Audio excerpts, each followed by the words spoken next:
Hey, what's going on, everybody? Timmy, aka Echo Side Fiend, up on here once again. Today I'm going to be talking about the Astronomicon. I attended it yesterday in Sterling Heights, Michigan, at the Sterling Wyndham Hotel, I think it was called, and like a convention center. Initially, I was not planning on going to the Astronomicon. When they very first announced it, I was like, hell yeah, I'm going to go. And then when Psychopathic announced the DCG Con being in Denver, I decided to just do DCG Con. I mean, Astronomicon isn't a very far drive from me, but I was like, oh, I probably want to go for a couple days. Got to pay for the passes, probably for a hotel if I decide to go for 2 days or whatever. And so I just decided to pass on it. Well, my buddy Joe, who founded, owns, and operates a website called MichiganGeekScene.com or MyGeekScene.com. It's MI, and I'll have a link for it in the description. He hit me up and he was like, "Hey, are you planning on going to that?" I had said that I had decided to pass on it, and he was like, "Man, are you sure? You know how many wrestlers are going to be there and like horror movie icons and all that?" And I was like, "Well, I'm planning on going to Denver in May, and I'm trying to save all my money for that." So he's like, "Well, I think I'm going to go for a day to cover it." So he's like, "Would you want to go?" Go with me. And I'm like, oh yeah, if you go for a day, I'll go. And then a couple days later, he hit me up and he's like, hey, don't buy a ticket for that if you haven't already. He's like, I'm getting us press passes. And I was like, okay, cool. I hadn't bought a ticket yet. And he gets that quite a bit. He gets a lot of press passes for, conventions, comic conventions, anime conventions, cosplay, live action role playing, all that kind of stuff. He goes and he covers them all around Michigan and a little bit outside of Michigan as well. Um, anyway, so he got the press passes, and we decided to go. So we just went yesterday, just on the 10th. Just went for the afternoon, or we went for the whole day, but I mean it was done at 7, and we headed back when it was done. Um, when we got there, we got our press passes. So it's pretty fucking cool. A lot of people I ran into a few people that I knew, and they're like, "Man, how'd you get press passes?" And I was like, "Well, I know people, So, that was we headed out there probably about we hit the road probably about 9, little after 9. The weather driving out there wasn't great, but it wasn't terrible either though. So it took us probably about a half hour longer than usual, and we got there and headed in, and I was fucking floored by how professional that place was. I mean, definitely Twisted brought in some type of personnel that is knowledgeable on this kind of stuff, because this was a straight up fucking comic convention. I thought it was just going to be kind of a meet and greet kind of thing, tables here, tables there, and it was just like a small comic convention. And even, I shouldn't even say small, it wasn't tiny, but it wasn't like a massive one, but it wasn't tiny either. It was a good size. There was a lot of vendors. Um, there was a lot of people there too. It was fucking packed, and there was a lot of people there that you could tell weren't even juggalos. They were there just because it was a comic convention.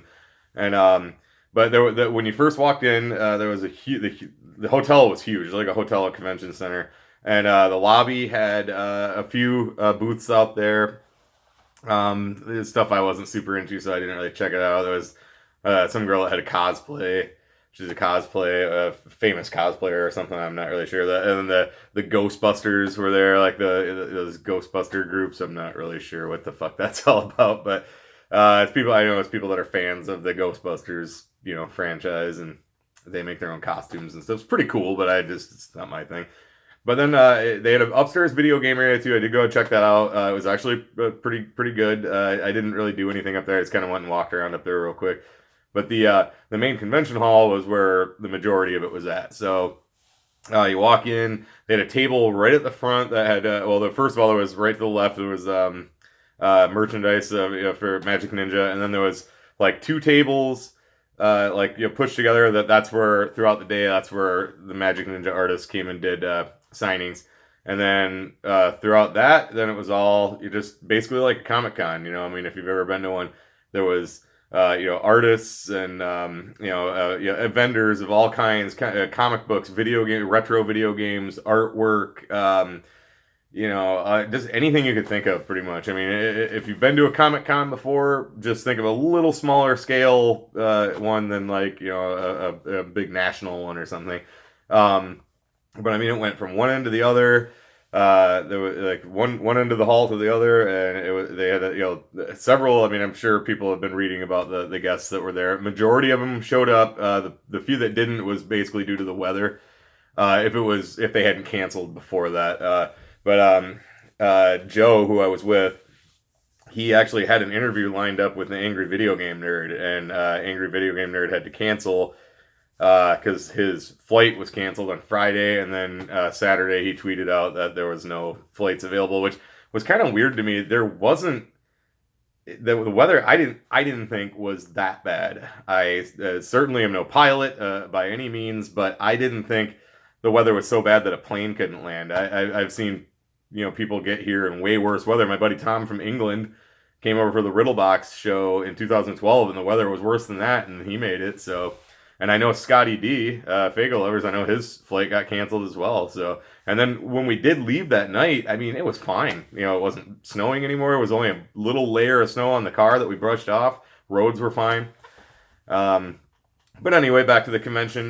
So they had basically kind of like the vendors and everything in the middle, and then all the way to the other end was the celebrity guests. So you had down there, you had Eric Bischoff, Charles Wright, Booker T. There was Bill Moseley, Animal from the Legion of Doom, Kane Hodder. There was some girl from the Butcher Babies. Jason Mewes showed up. He got there a little bit late, but man, when he got there was a fucking line around the goddamn building to meet him. Goddamn. Brian O'Halloran, who's also part of the View Askew universe. Terry Moyers, I think, who played the original Jason. No, I'm sorry, not Jason. Michael Myers. And let's see who else. Scott Hall and Kevin Nash. And so that whole area kind of like just wrapped around like this. And then on the other side of them, then you had started getting all your vendor area. So as far as what I did, I pretty much only just did the meet and greet with Kane Hodder. I brought enough money to do a few of them, but I just after I did that, I was kind of like, and I bought a few other things that I'm going to show here in a little bit. But I really did want to meet Animal because the Legion of Doom are like my favorite tag team of all time. I did meet him at SummerSlam 2005, and I did get a picture with him. He wasn't in his makeup; he was just like at the hotel. And I got his autograph on their DVD that WWE put out. And he did have his makeup on and all that stuff, and he had his mohawk and all that. He looked just like Animal, but it just it was with him. I think it was $40 for an autograph and a photo. And I have an action figure of him it's hanging up on the wall over there. I got both the Hawk and Animal. I brought the Animal one. They're still in the packages. I have them hanging up, and I was gonna have him sign that. But then that's after I did the Kane Hodder meet and greet. It was just kind of like, I just don't really feel like spending the money on it. I know that's their source of income when it gets to that time in their career, but I just didn't have the money to spare. I still had to give Joe some money for gas and all that, and so I decided just to do Kane Hodder, and I'll show like what I got autographed here. But and then basically the rest of the time I just kind of wandered around. I went to the panel. Kane Hodder did a panel, and a Q&A session. I went to that, and that was pretty cool, pretty insightful. That was set up real well. They had a whole room for that, and it was good size. There was plenty of room for everybody. And I forget the guy's name. Was it Brian Johnson? I think he's from Comic Book Men. He moderated it, and then Ming Chen from Comic Book Men. When they got to the Q&A part, he would go around with the microphone and for everybody. And so yeah, after that, just kind of wandered around. I met the Game Chasers. So it was Jay and Billy. Jay was down there all day. I kept walking back there, like where their table was. They were right where the Angry Video Game Nerd would have been, because he still had merchandise set up because he had probably shipped it out earlier, so they had some staff selling it for him. But so he was like right next to them, and Pixel Dan was right there. So the Game Chasers were right there, and I'm a fan of the Game Chasers. So I kept wandering back there, and all I ever saw was Jay, and I'm like, well, I want to wait till Billy's down there too, and so I can get a picture with both of them. And so I ended up finally going back there, and I'm looking, there was another guy kind of mingling around, and I'm like, is that him? And he was like in sweats and a coat with the hood up and everything. And I'm like, yeah, I think that's him. And then finally he kind of like shook some people's hands. He's like, hey, thanks guys. And I caught a glimpse of him. I'm like, yeah, that's him. And I'm like, cool, so I'm gonna get a picture with him. And it turns out I got a picture with both of them, but the reason that he wasn't there all day, he was sick as fuck. Like he was just, you could tell, oh my god, it looked like he just dragged himself out of bed and came down there to meet some people for a little bit, and he's just like, yeah, I'll take some pictures. I don't want to shake anybody's hand, though. I don't want to get anybody sick. I mean, his hair was just all the shit. He was just wearing a white t-shirt that looks like he slept in it and everything. But he was super cool. He toughed it out for a little bit and was very, very nice to everybody and very thankful to the support of everybody. And so that was pretty cool. Throughout the day, let's see, who else did I get some pictures with? Well, for one, obviously all the Majik Ninja artists were there. So right off the bat, I was just kind of wandering by the table and saw, let's see, who did I meet first? Gorilla Voltage was up there. And then Boondocks was kind of like at the next table. And then a little bit later, then it was, I just kind of happened to wander by and Twisted was there. And the line was just starting. So I quick jumped in line. And so I got to meet them. And then Blaze and ROC were at the other table. And then a little bit later, just Blaze was up there. So I ran up there and got a picture with just him. And he was in, first he was in like his top hat and, his Casket Factory gear. And then a little bit later, he was just kind of like, Astronomicon jersey and stuff. So I jumped up and got a picture with him. I did get a picture with Twisted as well, but my buddy Joe took that because he saw I was right there and he kind of jumped up with me so he could say, thanks to them for like letting him come in for press and just for putting on the convention. And then he has obviously a super professional camera. So he ended up taking the picture of me and Twisted with that. So he's got once he gets that all edited, he's going to send that to me. So on my Facebook, I've got all my other pictures, but I didn't put the one with Twisted up yet because I don't have it yet. So, I took some pictures. They had some, like this really cool, like a statue of, or I guess like a sculpture, I guess you kind of say, of Freak Show. That was right by one of the entrances, the Freak Show cover. So that was really cool. Joe took a picture of me with that, and then I took a few just like selfies with it. I met G-Moski later and his DJ. I think that's for the most part. I think that's pretty much all the celebrities I did. Like I said, I wandered around and saw everybody everywhere. They were the only ones I interacted with. I did walk by Booker T, who was kind of just chilling at his table. I went by and just kind of shook his hand and said hey. A couple of times I was walking out like to go out in the lobby, and I like 2 different times ended up I was just like walking right behind Eric Bischoff. I didn't bother him at all, but yeah, that's pretty crazy. I mean, you just be walking behind this guy who's responsible for one of the biggest booms in professional wrestling, a boom period, so that was pretty cool. And actually right when we got there, me and Joe, we headed in, we both used the bathroom, and Scott Hall just walked in. I remember Joe was like washing his hands, and I kind of turned and looked and saw him walking. I see Joe look up in the mirror, and he's just like, what the fuck, fucking Scott Hall just walked in. A little bit later too, I was in a different bathroom, and I was on my way out, and Scott Hall was walking in too. So, and I walked around past Kevin Nash was just walking one way. I walked past him, and the only one I really like interacted with without doing the meet and greet thing though was Booker T. But so yeah, that, for the most part, overall, my rating on it was fan-fucking-tastic. They did a fantastic job. All I can see is it getting bigger and better. I mean, they had a fucking huge crowd. I know Saturday is probably the biggest day, but the weather wasn't even that great, and it still pulled a huge crowd. And it was very professional, very well set up. Apparently, too, those booths that were out in the lobby that I was talking about, apparently those had been in the actual hall, but from what we hear, the fire department showed up and said it was too packed in there and they had to move some out. I have not heard that verified, and Joe said before he writes up the review for his website that he is going to try to verify that as well. So yeah, but other than that, I mean, like I did feel some of the prices for the meet and greets was a little bit steep, but that's not up to the Astronomicon event planners or whatever.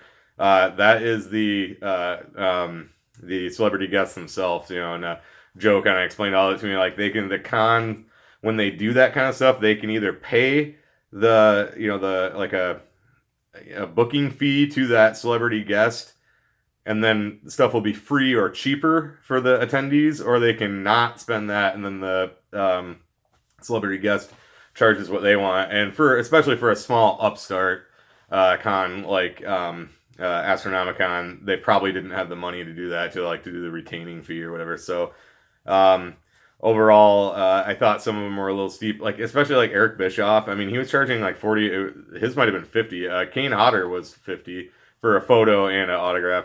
And Bischoff does not need that. He still has a production company. I'm assuming he hasn't squandered away his millions of dollars. And then, like I said, he owns a production company with not Fred Savage, but the other guy from the Wonder Years, Jason Harvey or whatever. And he doesn't need $50 a fucking pop for that kind of stuff. But whatever.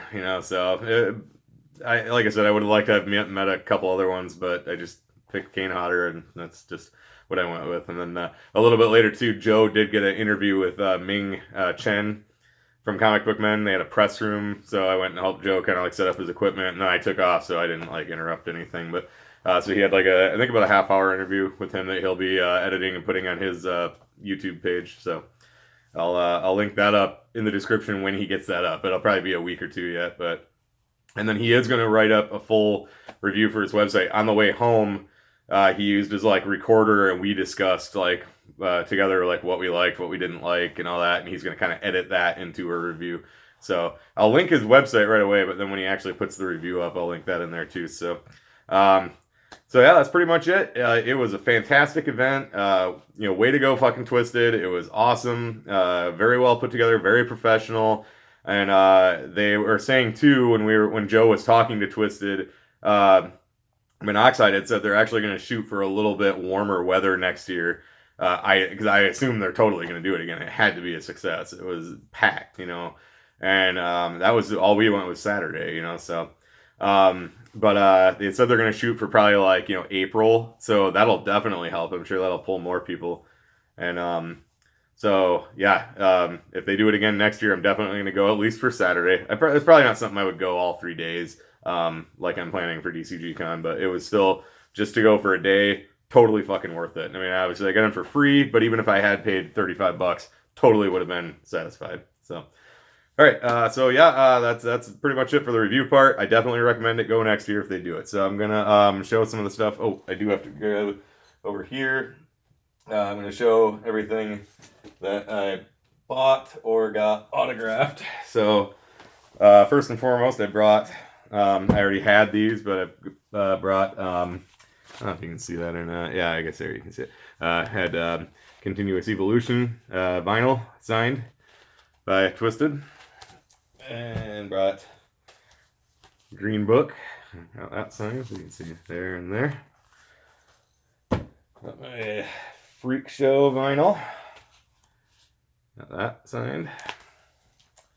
And brought my Blaze Casket Factory vinyl. Got that signed. So, and then I also brought the Year of the Sword. I had them all sign the cover, and I know inside they do have stuff that would kind of make for a good autograph part, but I almost did that while I was waiting in line. I had it set for open for Gorilla Voltage to sign, and then the more I thought about it, I was like, if I have it signed in there, it's I'm never going to see it unless I open it and take it out. So I was like, you know what? I'm going to have him sign the cover, and I put it down in Clockwork right away. He was like, you want us to sign the inside or the cover? I'm like, let's do the cover. He's like, you got it, so I had pretty much I gotta get Lex the Hexmaster and AMB, and I think I got pretty much everybody else. So and didn't get Lars either, so I gotta get them. So I'll just next few concerts I go to, I'll just keep carrying it with me and try to get everybody on there, and so that'll be cool. This is the program. They were handing these out, so nothing too fancy, but still pretty cool little. I grabbed a couple of them. I carried one in my pocket, and then put the other one in my backpack so it wouldn't get ruined, and keep it for a novelty. So that was pretty cool. I did pick up the Haunted Highons comic, and I had so I bought it at a table where the writer, I think, is right. This one, I think. And then the two artists, I think, are these two. So I had them sign. This is just the standard cover. They did have all the variants, and they had one that I would have really liked to fucking get, but it was $50. So it was the same comic, But the cover, it had all this, and it had the, that, but then it was just blank white. And they had stacks of them, and the artists were literally like sitting at the table sketching covers on it. And so you could like literally come up and buy one that they had just drawn, and you'd have literally a one of a kind item. Would have been super cool.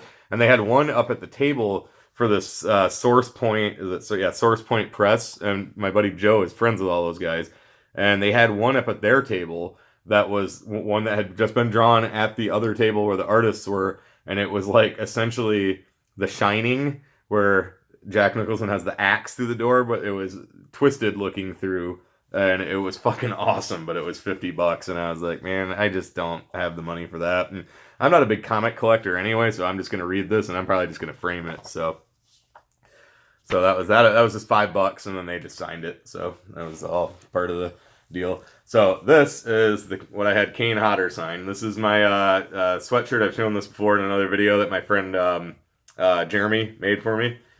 So I brought it up there, and I had him sign right there on the blade.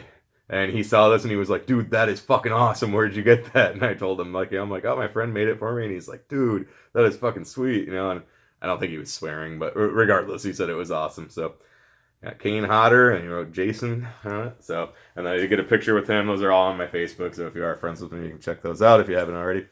And then, and then I did pick up a Majik Ninja beanie. I think I am going to cut the ball off, though. I'm not really wild about that. I was wearing it on the way home, and it looks all right, but it's not really my style. So I think I'm going to cut that off and just wear the hat part. So, but that was $20, and I had my eye on one of those for a while.